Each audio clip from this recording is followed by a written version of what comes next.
Now, if you watched SpongeBob SquarePants before, you know about his boating teacher, Mrs. Puff, the owner of the only boating school in the Bikini Bottom. And we all know SpongeBob is the root to Mrs. Puff's craziness.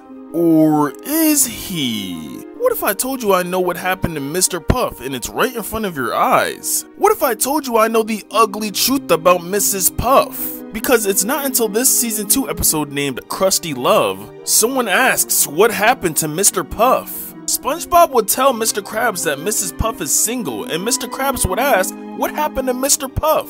And the next scene would show this. This is telling us that Mr. Puff was turned into a light bulb, but how and why? And that's when I realized, remember that episode where SpongeBob and Patrick were at boating school and they had to wash the class pet, which was an egg, and the light bulb went out? And Patrick went to go replace the light bulb before the egg died from coldness? Why was there a whole room dedicated to only light bulbs? Mrs. Puff, why were there so many light bulbs in this one room? Why is Mrs. Puff hoarding light bulbs? Well, that's easy. Mrs. Puff sells light bulbs, and most likely sold her husband as a light bulb. Let's think about it for a sec.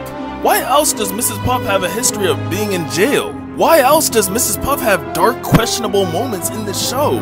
Why else would Mrs. Puff say I'm gonna move out of town and start my life over again? Why in the same season would they talk about the hooks, where Mr. Krabs explains the person is Hook, dragged up to the surface of the ocean and sold at this gift shop as an ornament? Sounds like this happened to Mr. Puff.